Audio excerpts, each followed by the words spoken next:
les révolutionnaires, vous n'avez pas de programme. Vous voulez tout détruire et vous n'avez rien à proposer. Voilà ce que disent de nous nos adversaires, qu'ils soient de droite ou de gauche.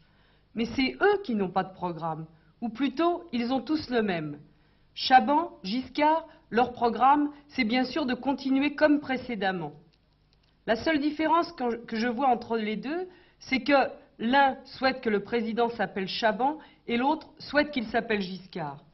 Ils veulent simplement continuer ce qu'ils faisaient. Un programme, ça, au bureau, nous, on appelle ça la routine, il n'y a que pour appeler ça la continuité. Leur programme, c'est comme le disait Giscard d'Estaing il y a quelques mois, de réagir au coup par coup aux aléas de la situation économique. Leur programme, c'est de dire aux travailleurs et aux classes laborieuses, travaillez et serrez-vous la ceinture, et à la bourgeoisie, enrichissez-vous. Quant à Mitterrand, il l'a dit lui-même, ce n'est pas au candidat à la présidence de la République d'avoir un programme de gouvernement. Faites-moi confiance, je vous ai compris, demain on rasera gratis, dans 20 ans, votre niveau de vie aura doublé. Ce n'est pas lui qui a dit cela, mais d'autres, mais son programme sort du même tonneau.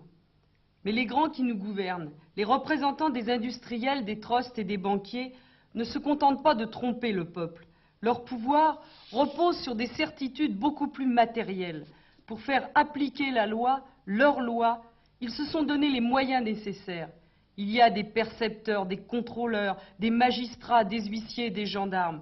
Il y a des administrations, des papiers à remplir, des formalités à accomplir et d'innombrables guichets devant lesquels attendre. Tout est fiché, réglementé, classé, même les citoyens. Et si l'État est pléthorique, c'est parce que c'est un État répressif, bien loin d'être, comme le prétendent ses dirigeants, au service de la population, mais au contraire, au service d'une petite minorité dont il défend la fortune et les privilèges. C'est aussi parce que c'est l'État d'une minorité qu'il est coupé de la population et qu'il a besoin d'être coupé d'elle. En réalité, si l'État était réellement au service de la population laborieuse, les tâches administratives pourraient être grandement simplifiées, assurées par les citoyens eux-mêmes. Dans les villages, les affaires publiques sont réglées par des élus locaux, qui sont élus par leurs concitoyens et qui ne tirent de leur situation, de leur fonction, aucun avantage financier, et qui règlent tous les problèmes d'une commune. Pourquoi n'est-il pas possible de donner plus de pouvoir aux communes? Pourquoi cela n'est-il pas possible dans toutes les villes? Pourquoi cela n'est-il pas possible au niveau du pays tout entier? Ce n'est pas parce que c'est plus difficile, c'est parce que l'État, hyper centralisé, défend des intérêts de classe particuliers, parce que le pouvoir économique des capitalistes et des banquiers n'est pas compatible avec le fait que ce soit la population qui l'exploite, qui exerce elle-même et démocratiquement le pouvoir. Pourquoi l'administration ne pourrait-elle pas être effectuée par les citoyens eux-mêmes? Pourquoi la justice ne pourrait-elle pas, à tous les niveaux, être rendue par des citoyens élus pour ce faire? Pourquoi la plupart des tâches de police ne pourraient-elles pas être exercées par des gens élus provisoirement, alors qu'aujourd'hui, la police est constituée de gens qui échappent à tout contrôle de la population? Cela prendrait du temps à ces citoyens? Peut-être. Mais est-ce qu'on ne demande pas aujourd'hui aux jeunes d'aller perdre une année entière dans une caserne où ils sont livrés à la hargne de brutes galonnées sans utilité aucune, ni pour eux-mêmes, ni pour la collectivité? Un an sur une vie, cela représente une semaine par an pendant plus de 50 ans. Or, le budget, le coût de cet État pléthorique et oppressif dépasse aujourd'hui le quart du produit national. Et qui paye tout cela? Ceux qui payent l'impôt. Les 3/4 de ces impôts sont constitués par les impôts directs et indirects qui touchent la population laborieuse. Et 10% seulement du total sont payés par les sociétés capitalistes. Les représentants du pouvoir prétendent évidemment que ces impôts sont nécessaires au bon fonctionnement des services publics et qu'ils servent à construire des routes et à entretenir les hôpitaux. Mais les services publics ne sont pas tous gratuits, parce qu'on paye à l'hôpital et qu'on paye quand on veut emprunter une autoroute. On paye la poste, on paye le téléphone. Et par ailleurs, leur qualité ne cesse de se dégrader. Eh bien, si je dis de moi-même et de mes camarades d'idées que nous sommes des révolutionnaires et que je suis fier de ce titre, c'est parce que nous voulons construire un État infiniment plus démocratique que l'État actuel, car la quasi-totalité de ses fonctions seront exercées par la population elle-même ou sous son contrôle direct. exactement comme une municipalité gère démocratiquement une petite commune sous le contrôle direct de ses habitants. À l'ère de l'ordinateur, le problème technique de la gestion n'est pas un problème.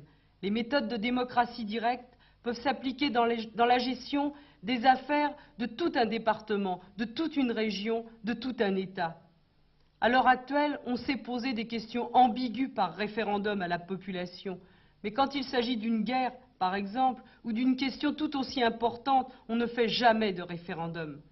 L'État que nous voulons construire, le gouvernement des ouvriers et des paysans, sera non seulement un État infiniment plus démocratique, mais ce sera en même temps un État infiniment moins cher et moins coûteux que l'énorme parasite social qu'est l'État actuel.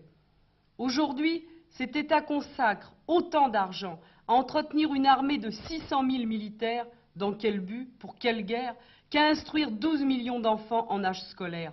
Quelle disproportion dans ces chiffres. Nous avons, nous, pour objectif de créer une société où personne ne puisse acheter le travail d'autrui, une société où le pouvoir législatif et le pouvoir exécutif seront assurés par l'ensemble des citoyens. Nous voulons une société où la production soit planifiée, pour éviter de produire des marchandises qui ne se vendent pas pendant que l'immense majorité de la population est privée du nécessaire.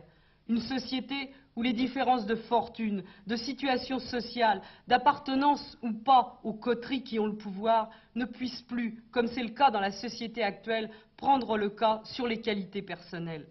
En un mot, nous sommes pour une transformation profonde de toute la société, de son économie, de ses mœurs, des rapports entre les individus.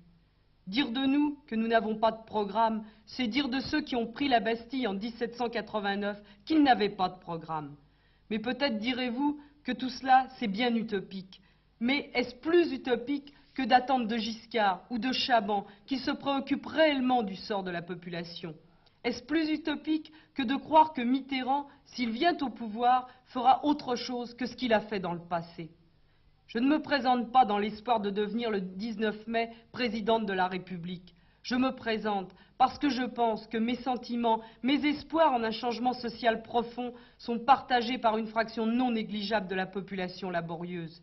Alors je ne vous dis pas, pour que ça change, votez pour moi. Je vous dis, vous qui voulez que cela change, pour les plus pauvres, pour les travailleurs, pour l'ensemble de la population.